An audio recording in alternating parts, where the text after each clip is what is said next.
Hello, everyone. Thank you for joining us. My name is John Shad, and you are listening to the UFO podcast.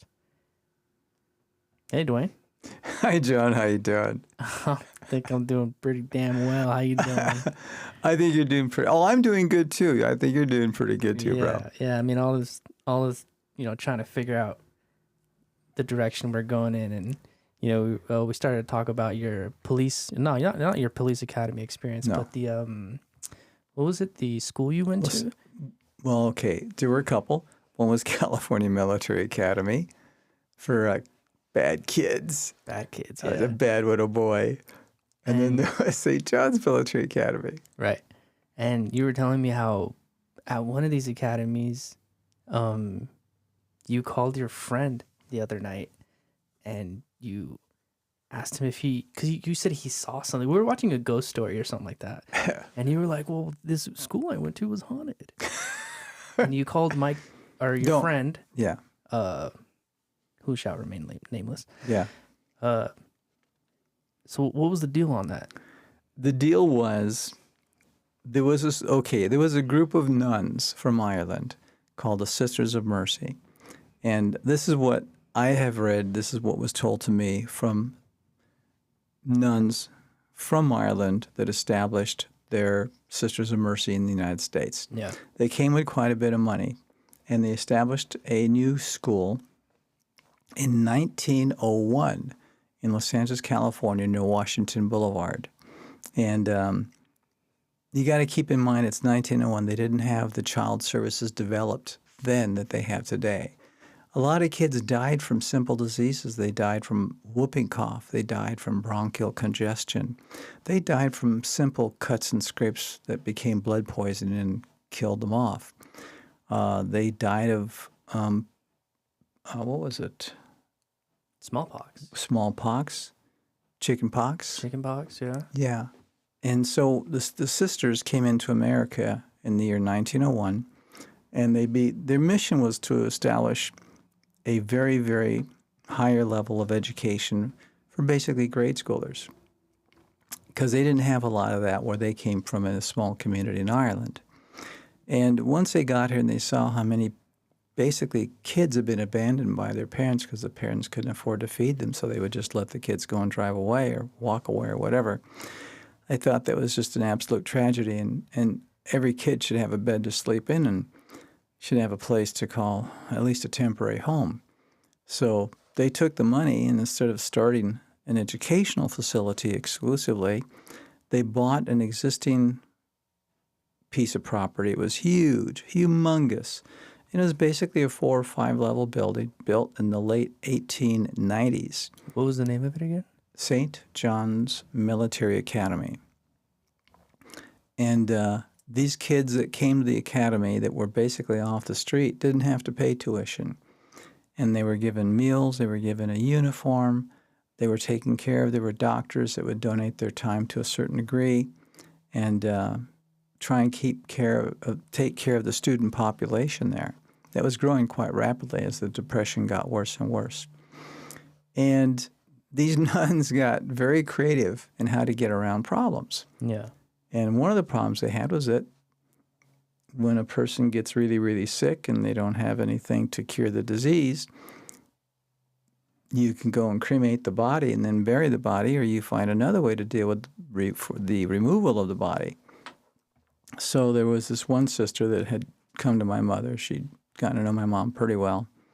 And she asked if she could get my mom's husband to help out with their plan. And their plan was basically they'd already buried 11 children on the campus that died of various childhood diseases that if they'd have had some money or more money, they might have been able to keep them alive. But people do die. Yeah. So they asked Mom and Dad if they could help move the bodies to the new school somewhere else. And a suggestion was made, let's put them at the new campus. And that it seems that that's exactly what happened. And so they dug these bodies up. they dug the bodies up. And Yeah. transported them They transported them to the new academy. to the new academy and out in Chatsworth, California. And Oh my God. No, that's Oh, just it was crazy. And it went where the nuns would live, and they would never be disturbed. And that was the whole thing. We've taken care of these children this long. Let's finally rest in peace. have them rest in peace. So they brought out a priest because they're Catholics. They got a Catholic priest to come out from the diocese, Of course. and they prayed over the bodies, gave it a blessing, then removed the bodies, and Dad supplied the equipment to get the bodies out. I was a kid. I wasn't even allowed to go watch, so I don't know. I'm just going by what I was told by my parents. Right. And some other parents. And then they went to the new academy and they put the bodies at the new location, and the priest made a blessing upon the ground that the children would have rest finally. And I thought it was pretty cool that, they at least they didn't just have the bodies cremated and the ashes thrown in a dump somewhere. At least they knew where the kids would be. They were all orphans. They were all orphans. Yeah. Yeah, they had no home. They had a lot of kids were barren. My dad was abandoned by his own parents, and he was adopted. Yeah. And he was adopted as forced child labor. And he had a lot of really sad stories to tell the kids he met on the road. Yeah. And this was the sisters' form of giving them a home to rest. To say. Yeah. Yeah, they were getting a home. And as horrible and tragic and, oh, how terrible it sounds, what should be more terrible? Somebody's child that they didn't want to probably have to give up, but they had to, and having it burned up and just throw the ashes and bones thrown into a garbage dump. That's not a very good way to end a child's life, So it was the best the sisters could do. And so the ground was prayed over, became holy ground, so to say, and the bodies were reburied on the new campus. Now, what's interesting, I had got a really good friend I've kind of reconnected with after all these years, and he told me he used to practice piano in the what do they call it? I forget now. I was telling that earlier. In the parlor. And he would have the feeling there was somebody else there with him. And my friend is not a kind of like a scaredy pants guy. He's a pretty rough and tumble person, always has been. And so one day he gets up and he gets away from the piano and opens the hallway door. And the minute he opened the door all the way, the walking stopped. And he says, then I'd go ahead. Footsteps. Footsteps, yeah. And he'd close the door and he'd get back to the piano and he said he'd be playing away the part he was supposed to be practicing. And then he said, I just got the feeling like somebody was there with me. And I'd get up again, I'd open the door and the walking the footsteps would stop. This happened a number of times. And he says, he asked some of the sisters about it. He says, is there something here? Is this place haunted? And the sisters, of course, go, oh, no, there's nothing, there's no ghost here. And that was my best Irish imitation of a nun. And so anyway, he swears that at one point he actually believes he saw a foggy figure going down the hallway. An apparition. A vaporous apparition, yeah. Like vapor walking down the hallway. So he says, something's going on. So as we got to be better friends and over the years, I knew Mike a lot. And I said, you realize they had 11 bodies buried from the first academy that went to the new academy? He goes, I knew it. Now, what's kind of interesting, it's actually listed in haunted academies or haunted places in Chatsworth, California. And during Halloween, I don't know what they do anymore. The school that now runs it is another Catholic school. But I haven't read anything about the hauntings or seen these kids on campus during the day even. Mm-hmm. And it has a very interesting history to it. Yeah. Did you ever experience anything like that? No. To say I did would be untrue. I felt only because my mom and dad helped the Sisters of Mercy relocate the children, the bodies anyway. I think I was allowed a little bit of slack, and I could go inside to the compound where the nuns lived. And when I was in the compound, it's kind of funny. There was a nun I didn't like at all. And whenever I was there and she was there and she was wandering the grounds, I figure, man, something feels really evil here. Oh, it had to be her, you know. Just kidding, Sister Mary. Well, I won't say your last name. But anyway. But you did feel something I felt off. something. It was off. Yeah. Yeah, I mean, like, I wasn't a total dummy, just a part dummy. But, yeah, there was definitely a presence there. And other students had felt it. And other students and staff had seen these apparitions. Oh, wow. Yeah. And, yeah, St. John's Military Academy, quite a place. Jeez. And is that building still there to this day? Yeah, to my knowledge, it is. It's all, any signs that it was a military academy had been removed years and years ago. And, but it was a very popular place. A lot of movie stars' kids went there. There's a big sugar bag called Spreckles, like C&H and that kind of thing. Uh-huh. Their kid went there. Lucille Ball, her child went there. Desi Arnaz Jr. It was almost like a who's who, you know, of stars that went there that had their kids there, you know. Yeah. But it was a good place for great education and a very unusual experience of growing up in a pseudo-military type environment. Of course. Sister Mary Bonaventure, I think they all got to be dead by now because some of them were in their 80s when I saw them at the closing of the academy. I forget what year it shut down. Yeah. But, you know, I think it shut down in 1970 or 1971. Jesus. So. So you never had any paranormal Not from St. experiences, John's. but you have had paranormal Yeah, things, a few little things. Go on. Would you want to share one with us? Sure. Mr. Logan. Hi, Lassie. Share a little story with us, huh? Won't you? Won't you be a good boy? Just one time, Mr. Logan, Don't play please. with the doggy like that. Put Spotty down. Spotty, what are you doing? Okay, anyway. Sorry, Be a good Spotty. lad. Be a good lad. Be a good lad. Hey, be a good lad to me. Tutti frutti. Anyway, what are we doing here? What was your question? Sorry. Are you willing to share any of your paranormal experiences with us? Yeah. My grandmother's husband was a captain in the military in World War I, and he was in the cavalry. So he was a horse soldier. Yeah. And my grandmother had a very, very old house built in a nice place in L.A., and I used to go and play there on the weekends because it was a good place to put me because they didn't want me at the shop and maybe cut my fingers off by accident or deliberately. Who knew? Look at that figure. Anyway, it's actually missing my middle finger. So what happened is he used to listen to a radio program that featured military marches. And I got to clear my throat here. Okay. This is your grandfather we're talking about, right? Go ahead. Sorry. And he used to listen to musical marches from that era, from the 1900s, World War I, World War II.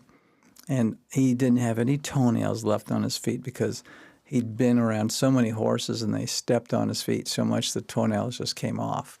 Oh, my God. Yeah, so it was like kind of ugly looking at the beach. You just want to like bury his whole everything. Anyway, so this program would play, and whenever they did the end program, they had, I don't know if it was the Star Spangled Banner or God Bless America, I forget which, but he would try to sit up, and he had a hospital bed. He was very ill in his last days, and he would try to sit up, and when he had a hard time getting up, well, when the last march was over, he would do a hand salute, and then lower his hand salute with the right hand. And This was your grandfather. my grandfather, yeah. On your mom's side. Well, that's an interesting story in itself. We'll get back to that one later. Your granddaddy. My granddaddy on somebody's side of the family. So anyway, I'm in there, and it was called the, He would get up and salute. Well, yeah. I mean, I was in the center part of the house where there was an overhead light that was open to the sky. It was pretty cool. I mean, glass, and this light came in. Mm-hmm. And I just got this really chill feeling just went up my spine. And the march came on. And I looked over to my left or my left shoulder, and it had glass doorknobs going in and out of this room. And I saw the facets of the doorknob reflect the light as it rotated. And I couldn't move. I was thinking, oh shit, this door is going to open all by itself. And sure enough, it would open. And after it finished swinging open, the march was just about over. I guess Granddad had a good sense of timing for this crap from the other side. Your granddad was in that room? Yes. And like, I saw him. And he was already. He was dead. He died. Away. Yeah. He used to do this when he was alive. Now he's dead. Okay. So now here comes the doorknob rotating counterclockwise, and the door swings open. I'm standing there over the heater, and I looked and I saw him, and he'd already raised his hand, I guess, while I wasn't looking. You saw him? I saw him. He was wearing his wire frame glasses, and yeah, I mean, it was him. And then, and then the march ended. He put his hand down, and you could hear the marching too. Well, or was it was your on the grandmother? radio. Oh, it was on the radio. It was on the radio. Oh, so that sort of brought him back or something. tuned him in, huh? Yeah, and I'd go, Grandma, Grandpa's here. I went charging out of the kitchen, and she was actually out in the backyard picking apricots. How am I going to make apricot pie tonight? And I just saw Grandpa. And as much as it was a surprise to me, she kept going, I know, dear. Going, you know. So, yeah. So she had probably seen him too. She probably seen him too. That's kind of freaky. That it was, sometimes people see ghosts. Yeah. And it's just a random person. Like, oh right. Man, who was that apparition? Who was that dude? This is your granddaddy. Well, yeah, you could kind of see through him. I mean, he wasn't really solid. Yeah. But it was him. Was that the only time you saw him? Yes. Or was that just that one time? Well, no. Okay. There was another time. There was a family called the Dowds, and the family before them, the Dowds, used to work at the racetrack. Okay. When the racetrack, I don't know, relocated, they relocated. Now this nice family, it was 2 sisters and a brother. None of them were married. And there was a man across the street called Mr. Olson.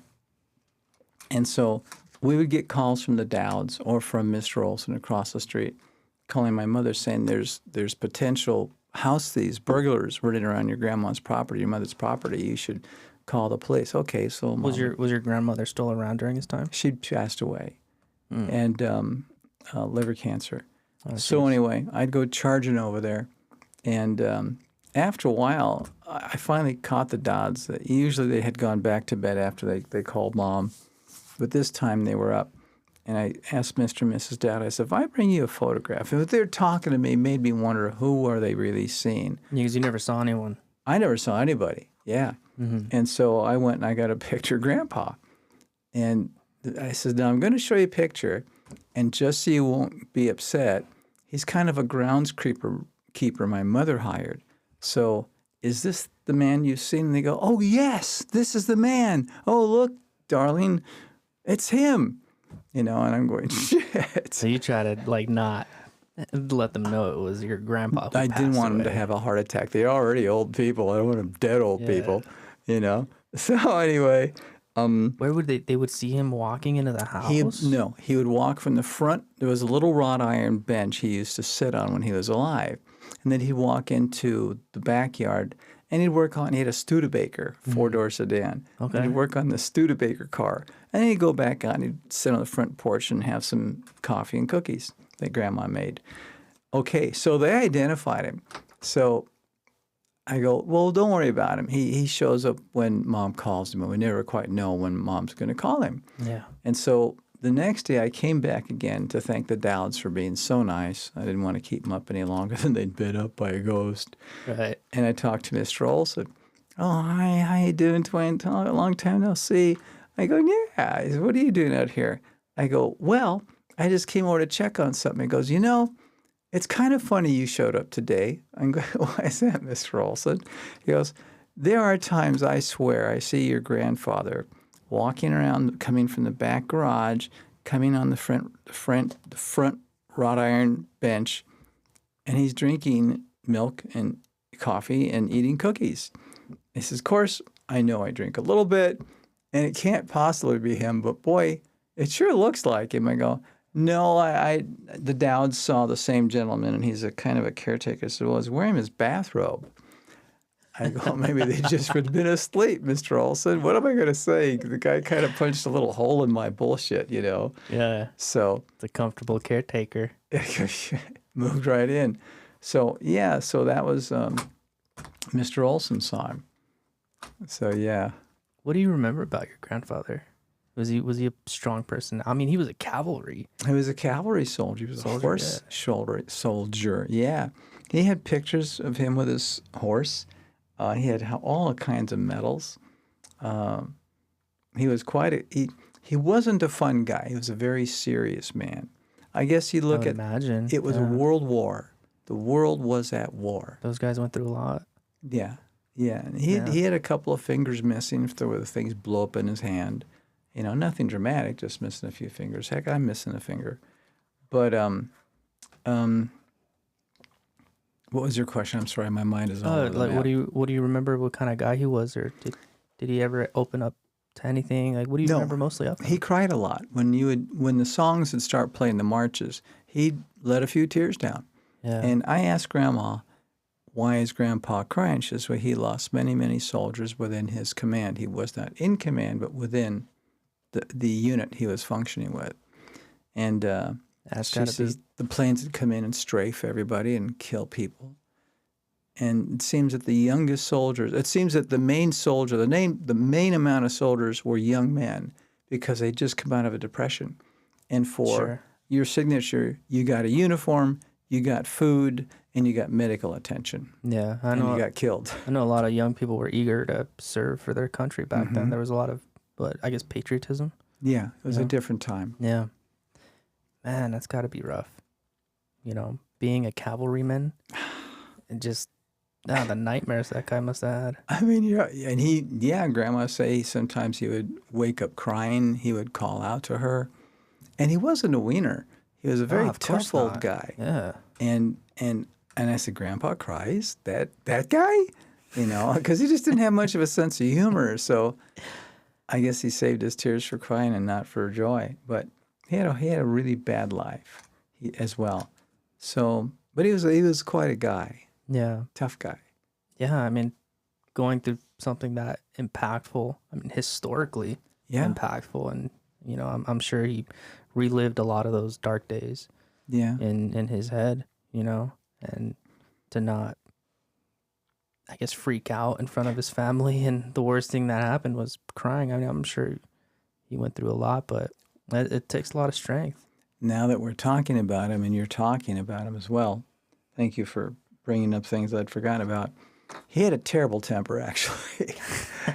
And he would, I think Grandma just kind of loved to piss him off. Kept her young, I guess. Yeah. But he'd get out of bed and he'd grab his cane and he'd chase her around the dinner table a few times. This big, like, Thanksgiving and Christmas table. Is that the, I'm sorry, go ahead. No, that's good. Is that the grandma you told me that hopped the fence once? Yeah. Like, she pissed your dad off? Yeah, well, Mom had a hysterectomy or something where she was, for lack of a better term, she wanted to know about having more children. The doctor, I guess, told her that she couldn't have any more children.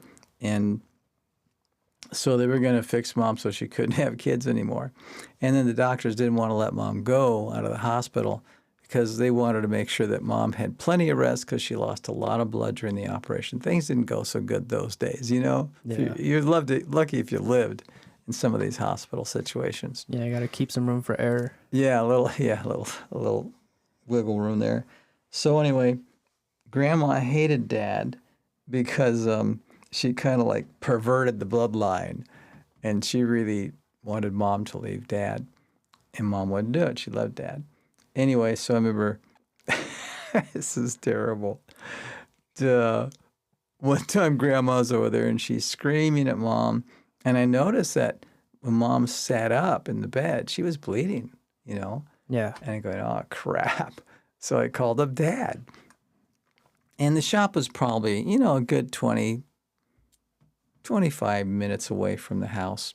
And I swear, I go, Dad, Grandma's here. And she's screaming at Mom, and Mom's screaming back, and they're yelling, and Mom's bleeding. And I'm telling Dad how bad it is. And I go, Dad? Daddy? Are you there? And like literally just 5 minutes later, boom, and the whole house shook. And I was going, what the hell was that? Grandpa's dead, so who is this? And so then all of a sudden I'm running to the front door to see who it is, mail delivery.